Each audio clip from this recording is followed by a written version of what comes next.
Hello दोस्तों, नमस्कार।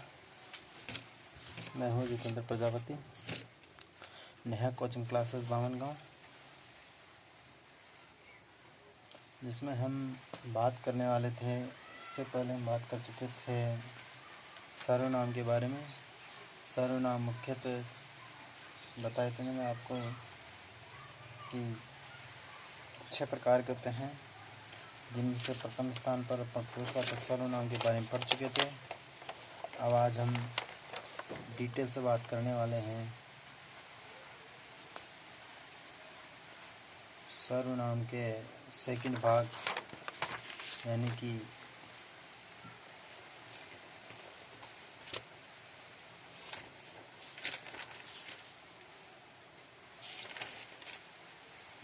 प्रश्नवाचक सर्वनाम। प्रश्नवाचक सर्वनाम क्या होता है, इसकी परिभाषा क्या होती है, देखिए। हम बात करते हैं प्रश्नवाचक सर्वनाम। प्रश्नवाचक सर्वनाम,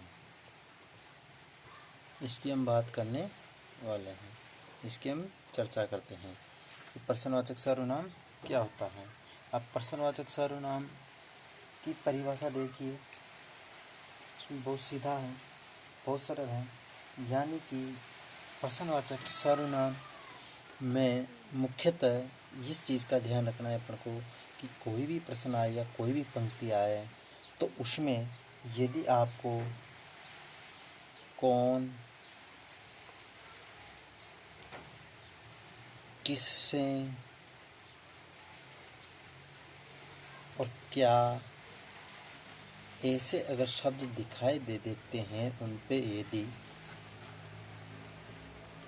रेखांकित कर देते हैं या उनके बारे में पूछा जाता है तो वो होंगे प्रश्नवाचक सर्वनाम। सीधा सीधा आ जाएगा। जैसे मैं आपको एक उदाहरण बता दूं। उदाहरण है कि दरवाजे पर कौन खड़ा है। दरवाजे पर कौन खड़ा है, जैसे दरवाजे पर कौन खड़ा है। अब जैसे कौन जो शब्द है उस पर यदि रेखांकित शब्द है ये, तो सीधा सीधा हो जाएगा वह प्रश्नवाचक सर्वनाम। क्या हो जाएगा? प्रश्नवाचक सर्वनाम का उदाहरण हो जाएगा, ठीक है। इसके बाद में अगर चाहे तो अपन इसकी परिभाषा लिख सकते हैं। परिभाषा है अपने पास में, तो चलो मैं आपको परिभाषा बता देता हूँ। परिभाषा बहुत सरल शब्दों में है, तो देखिए परिभाषा है, लिखी हुई है मेरे पास में वैसे। तो देखिए परिभाषा जो है वह है,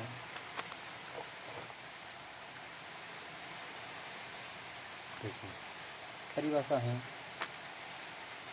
जिस सर्वनाम का प्रयोग प्रश्न, जिस सर्वनाम का प्रयोग प्रश्न पूछने के लिए होता है, जिस सर्वनाम का प्रयोग प्रश्न पूछने के लिए होता है, उन्हें प्रश्नवाचक सर्वनाम कहते हैं। इस प्रकार से मैंने आपको उदाहरण भी बताया था। इसी के बाद में अपन चलते हैं अगली परिचर्चा पर चलते हैं। प्रश्नवाचक के बाद में आता है हमारा तीसरा व्यू है अपना निश्चयवाचक सर्वनाम। क्या है? निश्चय, यानी कि इसमें क्या होता है कि वाक्य में निश्चितता दर्शाई जाती है। निश्चयवाचक सर्वनाम होता है।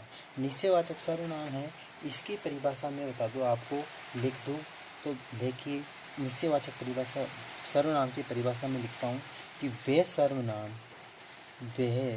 सर्वनाम जो किसी निश्चित वस्तु, यानी कि निश्चित वस्तु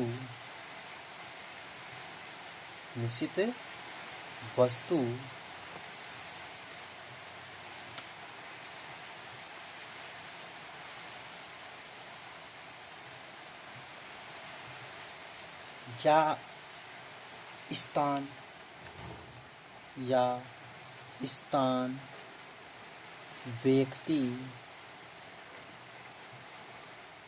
की ओर संकेत करते हैं,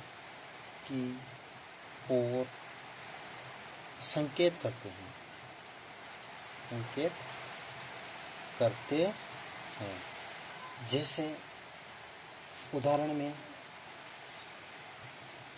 यह, मैं, वह, वे, यानी कि निकट की वस्तु के लिए, दूर की वस्तु के लिए। अब जैसे इनकी बात करें अपन तो ये हो गए निकट की वस्तु के लिए। किसके लिए? निकट की वस्तु के लिए, यानी कि निकट के लिए। जैसे उदाहरण है अपने पास में, यह हमारा घर है, यह हमारा घर है, ये हमारा घर है। इसी प्रकार से यदि बात करें, इसकी बात हो गई यह और मैं निकट की वस्तु के लिए, और वह और वे दूर के लिए। इसके लिए दूर की वस्तु के लिए, या दूर की वस्तु के लिए, वस्तु के लिए। अब दूर की वस्तु के लिए जैसे वह हमारा खेत है, क्या है? वह हमारा खेत है। इसमें एक तो क्या होती है, निश्चितता होती है, यानी कि ये निश्चित हो जाता है, निश्चितता इसमें आ जाती है। इसी प्रकार से अब आगे चलते हैं, अपन बात करते हैं आगे की ओर। तो इसमें एक चीज़ और होती है, एक नोट मैं बता दूँ आपको, एक चीज़ होती है, नोट डालकर लिख लेते हैं अपन कि देखो ये वेरी इंपॉर्टेंट चीज़ है। वेरी इंपॉर्टेंट चीज़ क्या है इसमें कि अन्य पुरुषवाचक सर्वनाम व निश्चयवाचक सर्वनाम में कुछ अंतर होता है। क्या होता है? कुछ अंतर होता है। अब जैसे वो अंतर क्या होता है, देखो कि यह हमारी गाय है, गाय है, तो ये तो हो गया निश्चित। क्या हो गया? निश्चित या निश्चयवाचक सर्वनाम। अब इसी प्रकार से यदि वो दे दे, क्या दे दे कि वह दौड़ रही है, वह दौड़ रही है, तो इसमें क्या है कि अन्य पुरुष सर्वनाम है। क्या है? अन्य पुरुष है। क्यों? क्योंकि इसमें किसी और के बारे में बताया जा रहा है, जबकि इसमें हमारी गाय यानी कि स्वयं की गाय के बारे में निश्चित बताया जा रहा है। वह ये इसे अपने को वाक्य से, शब्द से ही पता चल जाता है। इसके बाद में आगे चलते हैं अनिश्चयवाचक सर्वनाम।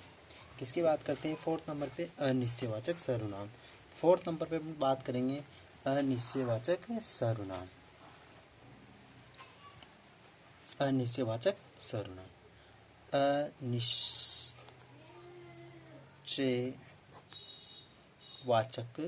सर्वनाम। अब अनिश्चयवाचक सर्वनाम जो है, इसमें अपन सबसे पहले चर्चा करते हैं कि इसमें कुछ शब्द ऐसे आते हैं, जैसे वह शब्द है कोई या कुछ। अगर ये शब्द आपको मिल जाते हैं तो निश्चित रूप से आप यहाँ पर निश्चयवाचक सर्वनाम का प्रयोग कर सकते हैं। कोई किसी प्रकार की कोई दिक्कत नहीं है। इसकी परिभाषा में बता देता हूँ, आपको बोल देता हूँ।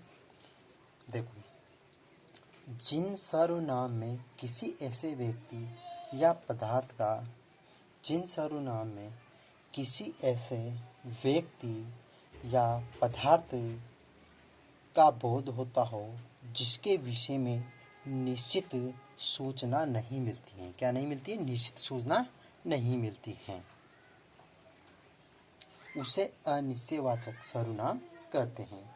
अब मैंने आपको बताया था जैसे कोई, ठीक है, तो इसके उदाहरण बताऊंगा मैं आपको, 2-4 उदाहरण बता दूंगा। अब कोई सर्वनाम जो है, तो देखो सर्वनाम शब्द का प्रयोग प्राय प्राणीवाची सर्वनाम में होता है। ये किसके लिए होता है? प्राणियों के लिए। किसके लिए होता है? प्राणी के लिए।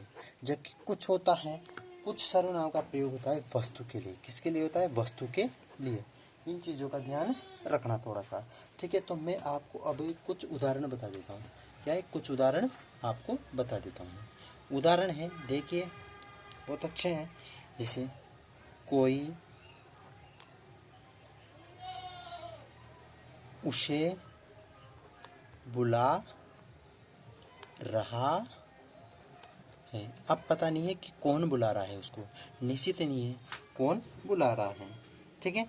अब जैसे एक दूसरा उदाहरण है, चाय में कुछ गिरा। चाय में कुछ गिरा, गिर गया। तो चाय में कुछ गिर गया, तो ये किसके लिए है? मैंने कहा था कुछ वस्तु के लिए है और कोई किसके लिए है? प्राणी के लिए है ना। तो इस प्रकार से इन बातों का विशेष अपन को ध्यान रखना है। इसके बाद में बात करते हैं हम 5वें नंबर पे। 5वें नंबर पे मैं आपको बता दूं, 5वें नंबर पे है संबंधवाचक सर्वनाम। संबंधवाचक सर्वनाम, वाचक सर्वनाम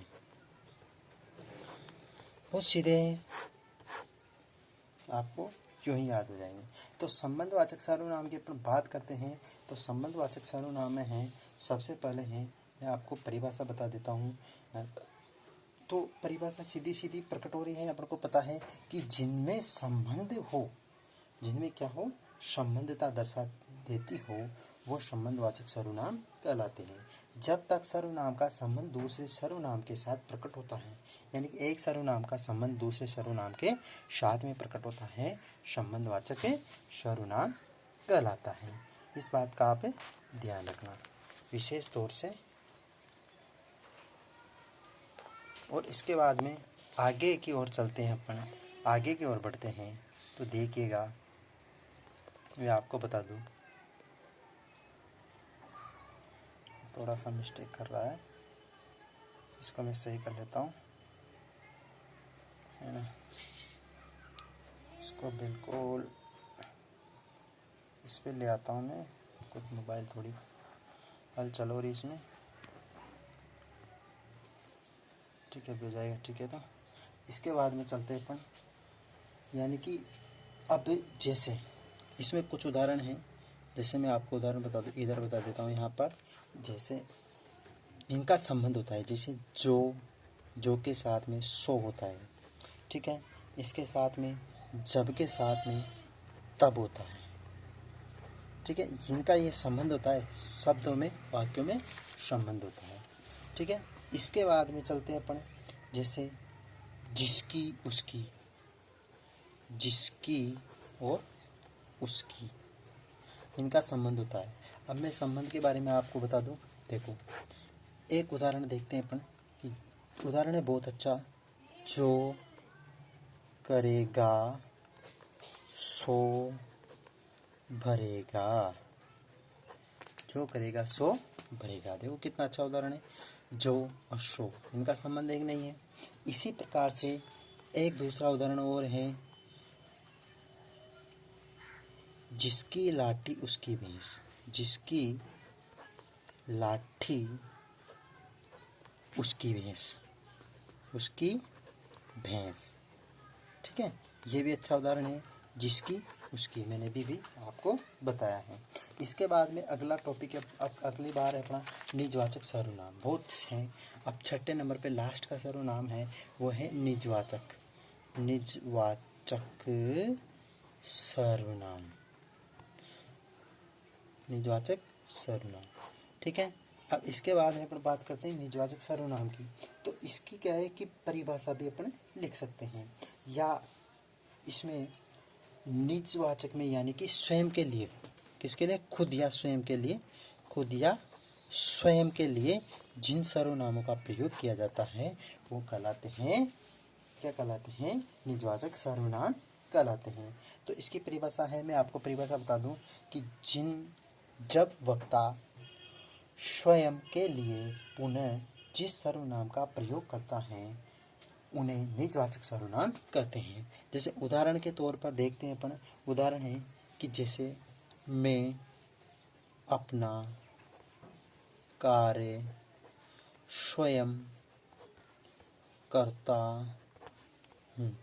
तो ये क्या है? स्वयं यानी कि खुद के लिए। ठीक है, मैं अपनी पुस्तक पढ़ रहा हूँ।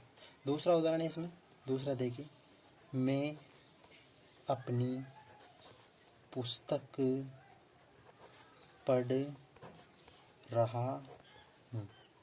ठीक है। तो इस प्रकार के यह हैं। तो अपन ने इससे पहले वाले वीडियो में और इस वीडियो में चर्चा की है कि सर्वनाम और सर्वनामों के प्रयोग या सर्वनामों की परिभाषा और सर्वनामों के अपन ने कुछ उदाहरण पढ़े हैं। ठीक है दोस्तों, तो मेरी आपसे रिक्वेस्ट है कि चैनल को ज़्यादा से ज़्यादा सब्सक्राइब कीजिए और आगे बढ़ाइए। अपनी कोचिंग है ना। ठीक है, तो आपको पता है जितना ज़्यादा शेयर करोगे उतना सभी को लाभ मिलेगा। और चैनल को सब्सक्राइब करने की कोशिश कीजिए, सब्सक्राइब कीजिए, लाइक कीजिए, क्योंकि आप जब इसको करेंगे तो मुझे भी कुछ अच्छा लगेगा और मुझे भी लगेगा कि मेरी जो मेहनत है वह सफल होती जा रही है। ठीक है दोस्तों, तो अगले वीडियो में मिलते हैं अपन। तब तक के नमस्कार।